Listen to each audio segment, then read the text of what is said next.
All right, you guys know I love my trail hardtails, hardcore hardtails, slack, long, low, go anywhere, do anything hardtails. And it's time to build my new bike, and it's gonna be badass. It's gonna be the ultimate hardtail. It's gonna be the type of hardtail that somebody's gonna look at who doesn't understand, and you know what they're gonna say? They're gonna say, you could have bought a full suspension. Well, I could have bought a full suspension, but I'm not. That's how much I love hardtails.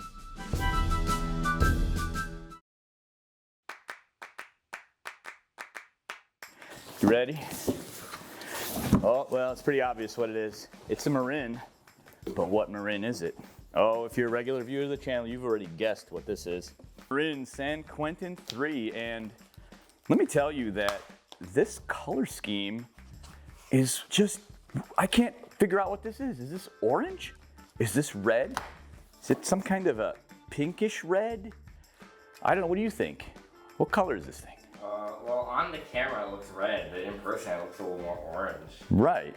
Tell me what you guys see. Is this like a color blindness type thing, or am I just losing my mind? So, a little bit about this frame. 27.5 inches for the tires. It is a size medium. It is a 65-degree head tube angle, about 430 millimeter chainstay. It has got a reach of about 440, I believe. And it is tapered head tube, of course, and it is a very jump-oriented type of a hardtail. It was designed by Matt Jones, one of my favorites.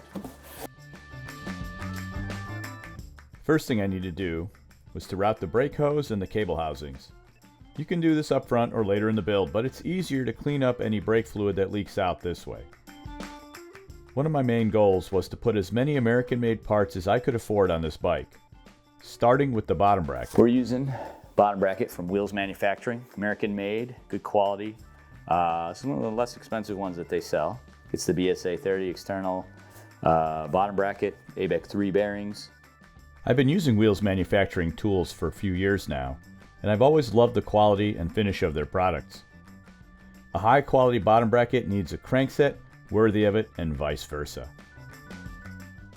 I've searched long and wide for a crankset that delivers a magical combination of strength and lightweight, and isn't carbon.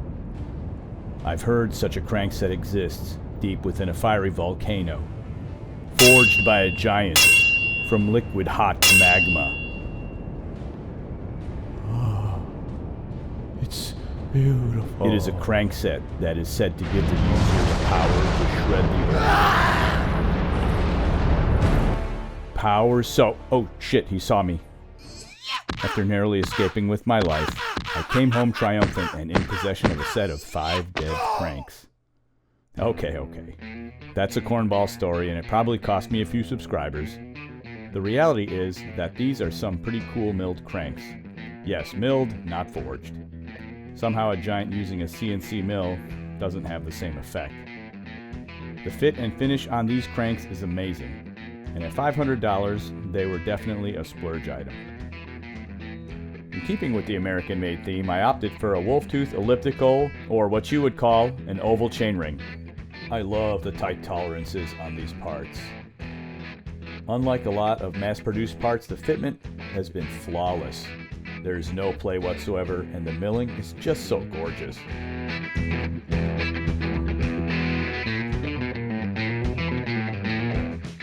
I went with SRAM for the drivetrain.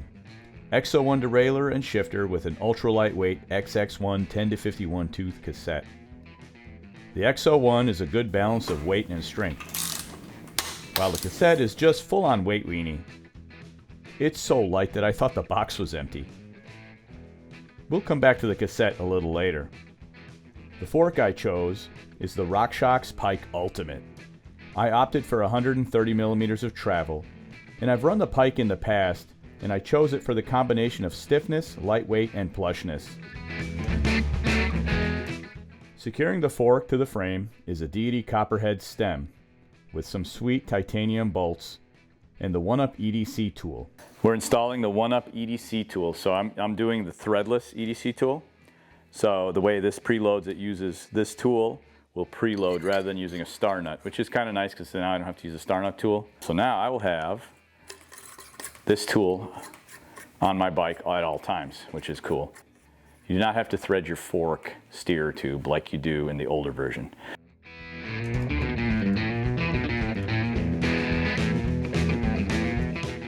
Rounding out the cockpit are the Tidal AH1 handlebars in this gorgeous raw aluminum. These bars are made from 7075 aerospace grade aluminum and are downhill rated. I went with a 31.8mm clamp diameter for a little bit better damping. For stopping power, I went with the Magura MT5 HC limited edition brakes. Did you expect anything different? These are a US only option and come with the HC one-finger lever like what you see on the more expensive MT7. To make the cockpit a little cleaner, I'm installing a Magura ShiftMount adapter and Magura integrated dropper lever by Wolftooth Components, another pair of gorgeous American-made parts.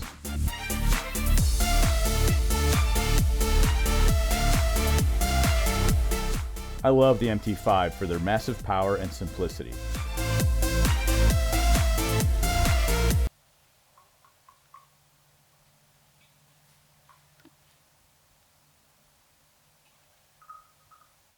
There's some air deep in there.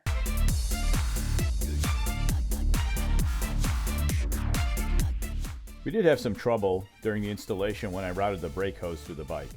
I introduced a lot of air into the system. That's crazy spongy. That's really spongy. No. So I had to go back and re-bleed the brakes again. The big mistake I made was that I didn't follow the bleed procedure correctly and I paid for it in frustration. But once they were properly bled, I think they were magical. Yes. Finally, Stopping something power right. will not be an issue on this bike. Let's get the rest of this done. Wheels. Industry 9 Enduro S. These are the less expensive Industry 9 Enduro aluminum wheels. Here's what I like about the Industry 9. So satisfying. It's like one of those ASMR things. I was able to score these American-made wheels at a discount from competitive cyclists, which put them at a price that was competitive with brands like Nukeproof and Hunt.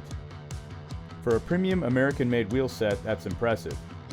I went with a beefier Enduro wheel rather than a lighter trail wheel, since I like to smash into roots a lot. It makes me feel like a big man.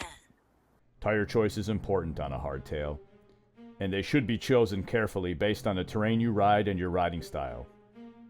I chose to ignore all that and bought these bubblegum pink tires by Versus. These were limited edition tires released on April Fool's Day, and they sold out pretty quick. Normally I would run a smaller tread tire.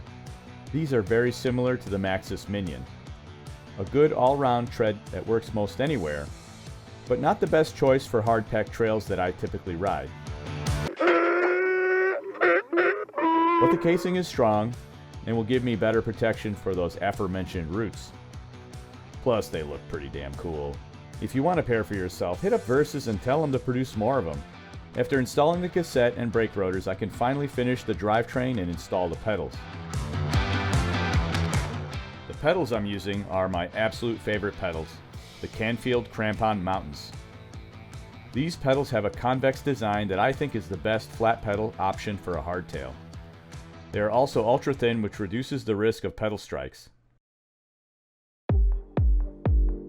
Now to add the finishing touches to the bike.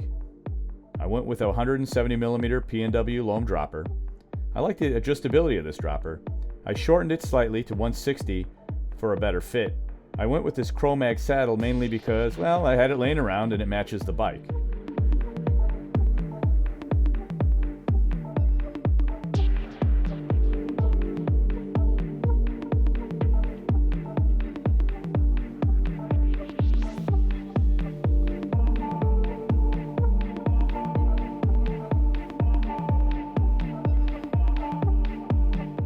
Let's weigh the final result. 28.74 pounds. Not bad considering that it includes the weight of the EDC tool, a bash guard, and a somewhat heavy set of tires.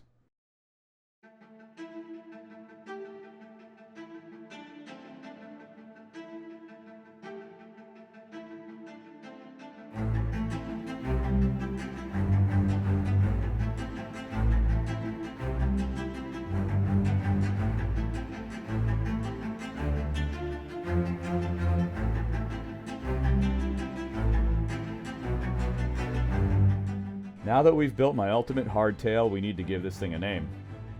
For now, the temporary working name is the Barbie Dream Bike, but I don't see that lasting very long, especially when the tires wear out. Give me some ideas for a name. If I pick your name, I'll send you a t-shirt and some other goodies.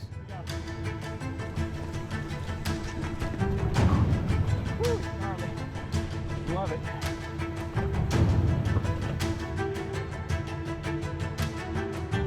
Come on. I'm gonna get this one. Come on. Come on. Yeah. Yeah. All right.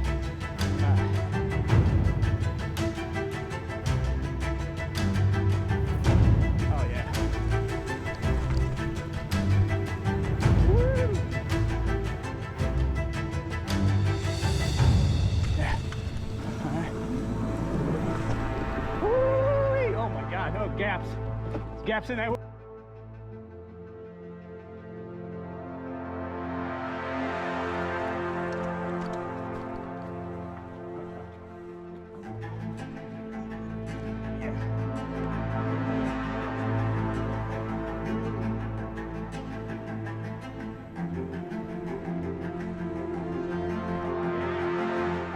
There are people that would tell you that you could buy a full suspension bike for what it costs to build this bike.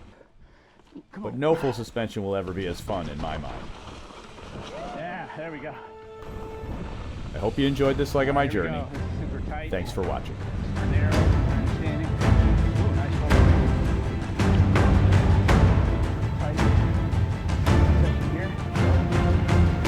Super, super, super tight. Consequence. Oh yeah, crazy ass off camber. Technical. Oh God. Oh God. Left foot down.